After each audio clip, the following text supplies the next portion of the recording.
Hello. As you can hear, the audio there was Beyonce. I have it in my writer that I won't come out on stage unless there's a Beyonce song. They did it again, so that's very good. Thank you guys so much for joining us. Rob, thank you for getting up here. Thanks for having me. For those that don't know, Rob was the digital director in 2020. He had a similar job in the White House, got President Biden to hang out with the Jonas Brothers for a TikTok, and now he's the deputy campaign manager on the Harris campaign. That a is little true. switch that happened just a few weeks ago. Tiny piece of news that happened almost a month ago today. It was like, the 21st, I think. President Biden dropping out. Yes. Where were you? Probably a pretty chaotic day for the deputy campaign manager. Yes, I was in a park, and I was drinking a margarita, so I feel your pain. Yeah. I was drinking a margarita in a park. Yeah. So no, it was an unbelievably chaotic day, but I am just so proud of the team and the way that they pulled together. It was obviously a day that we couldn't, we didn't plan for. We didn't really have a here's what we're going to do. But folks were incredibly focused. The campaign team, turning over the fundraising, turning over the website, the branding, the social accounts, everything that needed to get done. It was a chaotic opportunity, but I'm just so proud of the folks who worked on it all day. I mean, even that day, right? You guys were saying, everyone shut up. He's not dropping out. Quentin went on MSNBC and told folks, I talked to the president myself. He is not getting out of this race. And you guys had at times been criticized for calling folks bedwetters. There was this email that came out under your name that said if President Biden were to drop out, it would lead to two weeks of chaos, internal food fighting, and a bunch of candidates who limp into a brutal floor fight at the convention, and that him dropping out was the best possible way for Donald Trump to win and us to lose. Why do you think, I assume you don't believe that anymore. Why does that feel not true anymore? Well, first of all, you have to look at the way the party came together. And when the president said he was dropping out, he moved quickly to endorse the vice president. Everybody is on the same team, and the party has coalesced. And you see that in the incredible enthusiasm that folks have for the vice president. You see that in the way she's been able to raise money, the way that we've been able to drive volunteers, the action that people are taking across the country, the massive rallies, all of that around the country. The party is united, and folks are excited, and we're one team working to elect her. Were you surprised by how quickly the party coalesced? Well, look, she has been doing amazing work, building great relationships across the country with Democrats up and down the ballot. It is not surprising at all. She is an amazing candidate, and you're seeing that right now. And the way people are getting behind her is a reflection of those incredible talents. Yeah. I talked to Quentin yesterday about how things had changed kind of on the electoral side of things. But on the digital side of things, had to change for you guys quickly. Broad strokes, we'll get more into specifics here in a second. How has Vice President Harris being at the top of the ticket changed things on how you guys do your work on the digital side? Because all of a sudden, people talking about being coconut peeled. For those that are over 35 like myself, you don't know what it is. He may be able to explain it. People, talking about being brat summer. All of these things, it changed quickly. Why? Yeah, well, look, I think before we talk about the things that are fundamentally different, which there are a lot, there's also a lot that is somewhat similar about how we're situated. One, we said since the very beginning this was going to be an election that's about permission structures, and it's going to be about how we reach voters in the places where they consume information, because they live in these fractured, polarized, personalized media environments. We built a strategy that was centered around being able to get people to not only talk to their friends and family about this race, but to reach them in every single place where they are. That doesn't change. And when the vice president entered the race, she inherited a team with that strategy and with that sort of setup.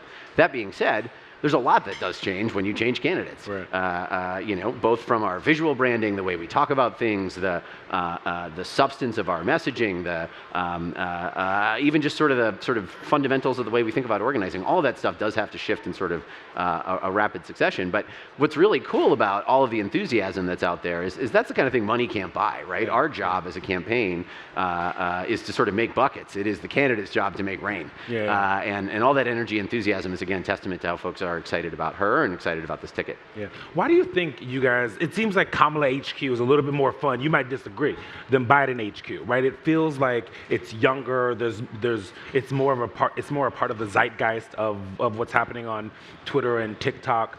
Why were you guys able to do that with Vice President Harris and not maybe with President Biden? What was the change there? Well, look. Why does it feel more fun to those of us that are watching? Look, I think there's just a lot of enthusiasm out there. People are really excited, and so when they see the content from that account, they react to it in a particular way. What I'll say is the team that's working on this is a group of what I like to say are a bunch of feral 25-year-olds who we sort of let loose on the internet. Is there anything else but a feral 25-year-old? I've been there. But it's an important thing because we let them, sort of drive the strategy because they're native to the platform. Yeah. And so they're always cooking up great ideas, and we sort of let them run. And I think that we've been able to see the benefit of that over the last couple of weeks, but also as they built that account over, the months before. Yeah. I mean, I'm thinking about taking the audio. I'm not on TikTok, but the audio from different other videos and doing things about, I'm very demure, I'm not doing too much, a little oil on the wig, like those kinds of things that don't, for some people, that is not how a presidential campaign talks and speaks. Why does this feel so different now? Well, I think our job as the campaign is to be aware of the meme without being the meme. Yeah. For us, it's important to have a conversation about our core message in ways that make sense for people in the places where they are. The way we are communicating with Kamala HQ on TikTok is different than the way we're communicating with Kamala HQ on Twitter, is different than the way that we communicate in her voice, it's different than the way we communicate on TV. Yeah. Those things are all different because we talk to a lot of different audiences. But the consistent thing is that no matter where we are having that conversation, we are having that conversation about the contrast in this election between the vice president's vision for an opportunity economy where everyone has a chance to get ahead versus Donald Trump's vision of Project 2025 and how he'll take control and rig the government in favor of himself and his wealthy friends. That contrast runs through everything. We just say it really, really differently. When President Biden dropped out and you guys kind of had your first digital meeting deciding about Kamala HQ, talking about what the energy was going to be, what did you tell them? What did you tell them they were allowed to do?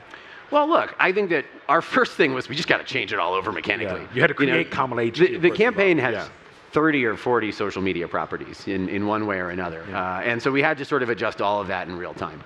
The reality was that was a real challenge, but the thing that we wanted to show was there are going to be some stylistic differences between the campaign before and the campaign now. And the thing we wanted to do also was how do you sort of wink and nod at what's happening on the internet without sort of grabbing it and taking it and sort of making it like it's, propaganda for the campaign or anything like that. And so you saw these sort of subtle notes, the green banner on the Twitter, the providing context, the 404 page, those kinds of things where, you saw us winking and nodding but not going into it. But also, how we make sure really quickly the vice president's voice is part of everything. We're really lucky. Shelby Cole is on our team. She's the CMO at the DNC. Yeah. Shelby's worked for the VP for a very long time. She knew the VP's voice. We were able to ingrain that in everything we were doing from the jump. And so being able to have that partnership with the folks who have been there has been really invaluable. Yeah. When you're thinking about introducing, because that's what a lot of the work that you guys are having to do is introduce Vice President Harris to a larger audience than she ever has before. How different is that than just kind of reminding people about someone who's been in public life for 52 years? Yeah, it's a big shift, right? There are a lot of voters out there who are really interested in hearing more from the vice president, and when they hear from her, they get really excited. And so people really connect with her. They connect with her story, they connect with her background, they connect with her history as a prosecutor. And so it's really awesome to be able to have that conversation. But we're introducing her to a lot of folks built on a foundation of just a really great personal story that she brings to the table and a really great record of accomplishments. I just remembered you told me your in-laws are here. Yes, are they right here? They're right are they here. all over here? Okay, hello everybody. I want to make sure that you guys got some good seats. Is he doing okay? They got the front row. We'll see. I'm still in the family at this point, but we'll see. We'll see. Have you, because there's a lot of online chatter. You guys always tell us that Twitter is not real life, right? So how do you take what you guys are doing digitally and turn that into volunteer signups, into fundraising, into making it a real thing that the campaign can actually use? 100%.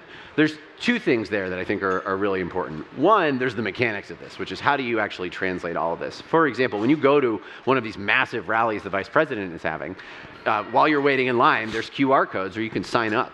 and you can join our campaign. And we have volunteers following up with folks. And right now, as we're speaking, volunteers are out there talking to hundreds of thousands of voters about the stakes in this election. So we are translating that. You see that in the grassroots fundraising, right? 2/3 of the people who have donated to our campaign since the vice president got in are new and hadn't donated before.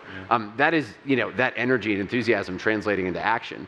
But I think the thing that is really important is that this is, like I said at the beginning, a permission structure election, right? We need to be doing the work of communicating about the stakes of this election to people's friends and family. When people see other people enthusiastically talking about the vice president and Governor Walz on social media, they feel like they have permission to do it too. And so that enthusiasm is also allowing us to push content out through more and more people to their friends and family. And so we're reaching people in places that, we weren't reaching in cycles past. And so that's another exciting part of this. You may disagree with this, but there are a lot of Democrats who I speak with and my colleagues speak with that, and we're looking at it in the polling, that see young voters more excited about Vice President Harris than they were about President Biden. And I'm curious, do you find that, why? Why do you think that there is something about Vice President Harris with young voters, a lot of the folks that you're talking to in your digital strategy, why do they feel differently about Vice President Harris than President Biden? Well, look, I think young voters are excited about this ticket. They are excited about a hopeful vision for the future. They are excited about what the Vice President and Governor Walz have to bring to the table. I'll also say that, our entire theory of the case in the election before and after was this is about when folks were going to tune in. And President Biden was the #1 grassroots fundraiser in the history of politics in 2020. There was enthusiasm for him then.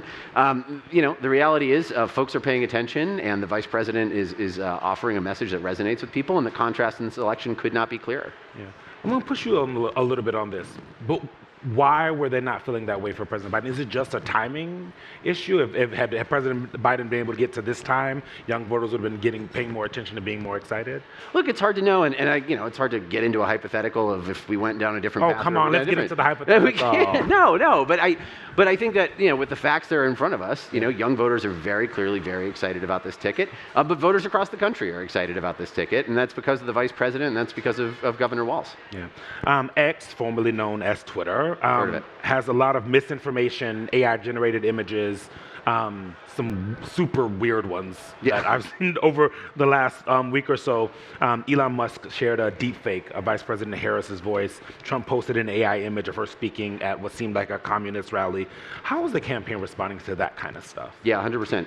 We have to be extremely aggressive when it comes to the attacks that are coming in against the vice president, and we have to be sort of aggressively monitoring, which we have a team that's sort of constantly monitoring for attacks that are coming in, and we think about how to respond. The thing that is really important is we're focused on misinformation that actually moves voters, right? So the communist picture might not do that. Yeah, I mean, we have to see how it actually plays, right? Because if it is not moving voters one way or another, it's not worth lifting up, because at that point you're just, amplifying it yourself. So you're always sort of playing this game of what matters most, but we are constantly monitoring, constantly assessing, and constantly pushing back, both through the Kamala HQ accounts, but through traditional media too, and that's all part of one big strategy. Do you guys worry that Elon Musk, who's a Trump supporter, is unfairly skewing the site in Trump's favor? I hear that from Democrats a lot.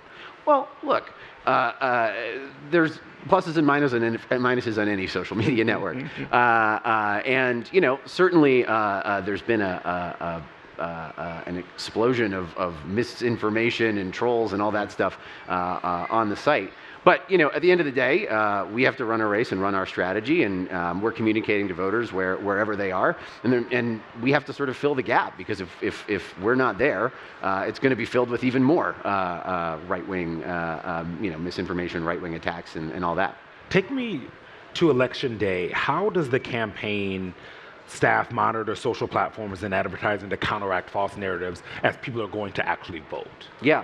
Well, I mean, this is the thing. Again, it's that deep detection of what is happening on the internet, where there are pockets of misinformation. For example, election, the wrong election date. Where is that going? Right. You always have a team that's looking out for that there stuff. There was an audio of President Biden during the primary. Yeah, right. Yeah. The robocall. Yeah. So we're always paying attention to all of our options. We have a really robust legal team that is thinking through what our legal options are. There's a lot more legal options when it comes to voting misinformation, and all of that. So there's just a really aggressive attempt to sort of push back. within our bounds, within what a campaign is able to do. Yeah, the campaign has embraced social media creators. We talked about this when you were in the White House quite a bit, kind of as an extra communications channel. There are 200 of them at the DNC. They're the young, well-dressed ones with like pink and green hair sometimes. If you see, look at the hair, much better than a lot of ours. Are you guys prioritizing content creators over traditional media? And I guess do you expect creators to amplify their message without asking tough questions like that we do?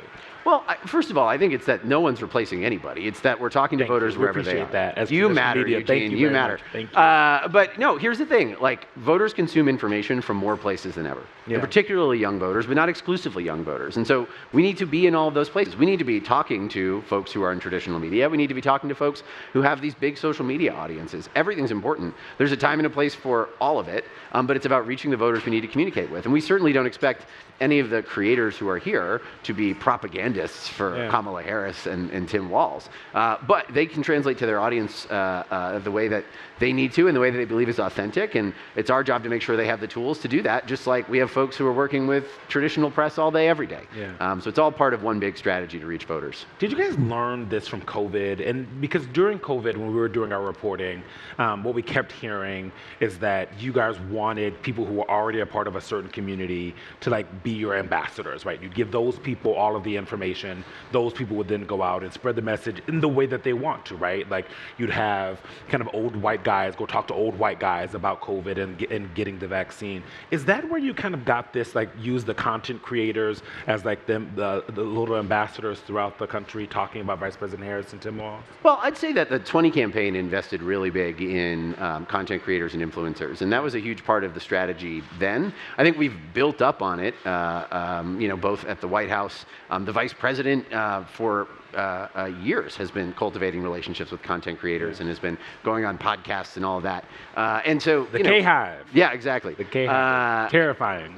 You piss them off. And so it's all part of one big strategy.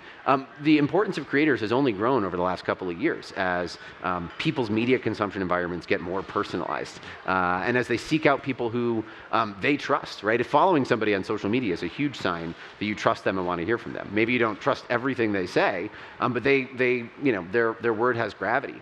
And then the other part of it too is that, just like these creators with big audiences are really important for reaching folks in a trust environment, so too are our supporters, our grassroots supporters, who have their friends and family connecting with them on Facebook, in group chats, all of that stuff. So in the same way that we are thinking about content creators as these places with big audiences, we're also thinking about how every single supporter that we have, everyone who's working with our campaign, is a creator themselves, and how they are going to share our message to their friends and family. So we're thinking about it in both ways. You hear that? You're all creators now. Everyone's a creator. Thank you, Rob. Awesome. That's all we have time for. Thanks, Eugene. Thanks, everyone.